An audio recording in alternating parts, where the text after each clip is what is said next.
নমস্কার বন্ধুরা, আজকে তোমাদের সামনে একটি নতুন ভিডিও নিয়ে আবারও হাজির হয়েছি। এটা একটা অন্য রকমের ভিডিও। এই দেখো, এগুলো কি দেখতে পাচ্ছ তোমরা? এগুলো হচ্ছে আমলকি। দেখো, কাঁচা আমলকি কীভাবে তোমরা ঘরে তৈরি করে মুখশুদ্ধি বানাবে। দেখো এখানে কতগুলো আমি হাফ কিলো 1 কিলো এই আমলকি নিয়েছি। আমলকিগুলোকে আমি ভালো করে ধুয়ে নিয়েছি, তো দেখতেই পাচ্ছ। এবার আমি কিভাবে মুখশুদ্ধি বানাবো দেখো। সারা বছর তোমরা এইভাবে সংরক্ষণ করে রাখতে পারবে। এই দেখো, আমলকিগুলো আমি এই যে আলু ভাজার মতো করে ঝিরিঝিরি করে কেটে নেব। এই দেখো, এইভাবে কেটে নিচ্ছি। তো দেখো, যেভাবে বাজারে কিনতে পাওয়া যায় প্যাকেটের, সেগুলো তো ভালো করে ধোয় না, কিন্তু ভালো মানে কালো হয়ে যায়, খেতে ভালো লাগে না, দেখতে ভালো লাগে না, খেতেও রুচি হয় না। তো এই দেখো বাড়িতে কীভাবে বানাবে। দেখো, এই যে কেটে নিয়েছি আমি 3-4টে কেটে নিয়েছি, কতটা হয়েছে। আবারও বাকিগুলো আমি সব কেটে নিয়েছি। এই দেখো তোমরা, এইভাবে আমি কেটে নিয়েছি। আর এইদিকে যে আমলকির মানে বীজটা আছে, এই বীজটাকে তোমরা ফেলতেও পারো, না হলে না ফেললে ওর মধ্যে অনেকটা লেগে থাকে আমলকিগুলো, ওই খেতে বেশ ভালো লাগে।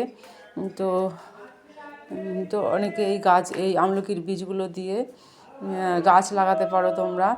তো এই দেখো, আমি কতটা পরিমাণ লবণ নিয়ে নিচ্ছি। লবণটা অবশ্যই বেশিই দিবে, যেমন আচারে লবণ দেওয়া হয় সেইভাবে লবণ দেবে। এই দেখো, আমি কতটা পরিমাণে লবণ নিলাম, দিয়ে ভালো করে আমি এটাকে হাত দিয়ে মেখে নেব।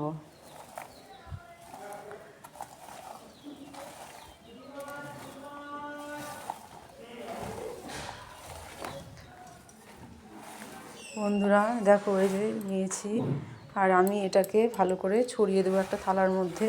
এই থালার মধ্যে আমি ছড়িয়ে দিচ্ছি। তো এই থালার মধ্যে ছড়িয়ে দিয়েছি। এবার আমি ছাদে রোদ্রে দিয়ে দিয়েছি, দেখতে পাচ্ছ। এই দেখো, আমি রোদ্রে দিয়ে দিয়েছি।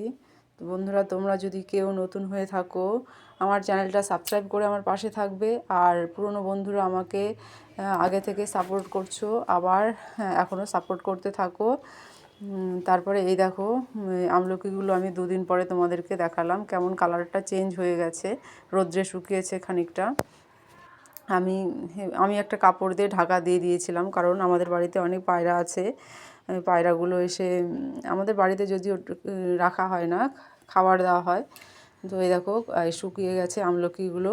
দেখো, সারা বছর তোমরা এইভাবে সংরক্ষণ করে রাখতে পারো। এই আমলকিটা খুবই ভালো পেটের পক্ষে। যাদের পেটের সমস্যা, গ্যাস অ্যাসিডিটি হয়, তোমরা এই দুটো আমলকি মুখে দিয়ে খাওয়ার পরে মুখে দিতেই পারো। ভালো থেকো, সুস্থ থেকো। যাচ্ছি, টাটা। আবার আসবো পরের ভিডিও নিয়ে।